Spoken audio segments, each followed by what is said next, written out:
Now, many of the people he served for decades, they are in mourning, but also upset over the process of filling his seat on Capitol Hill. 3 days after his death, Georgia Democrats elected a state senator as the Democratic nominee for the November election. Nick Sturdivant was at the John Lewis Hero Memorial in the Sweet Auburn neighborhood as community members expressed their concerns.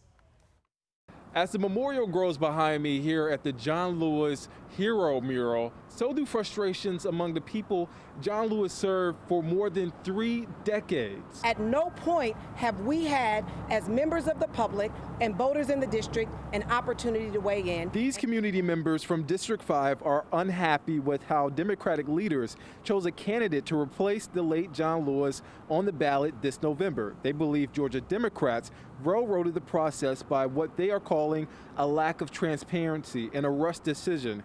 They are calling for a special election in January to pick who replaces him. Georgia Democrats cited a state law that they say required them to pick a candidate by this past Monday. The state Democratic Party's executive committee nearly unanimous in voting to select the party's chair, State Senator Nikema Williams, to replace Lewis on the ballot. Republicans, including the Secretary of State, say they completely misinterpreted the law, resulting in the quick selection of Lewis's replacement on the ballot. In a statement from the Secretary of State's office, it says, "We told them that we interpreted the law to require them to let us know by 4:30 on Monday that they intended to fill the vacancy, not to tell us the name of the nominee by then." Democrats say they had to interpret a vaguely written law in a way that closed the door on any potential Republican interference in naming Lewis his successor. So if what the Democratic Party is hiding behind is a perceived loophole, they are no better than the Republicans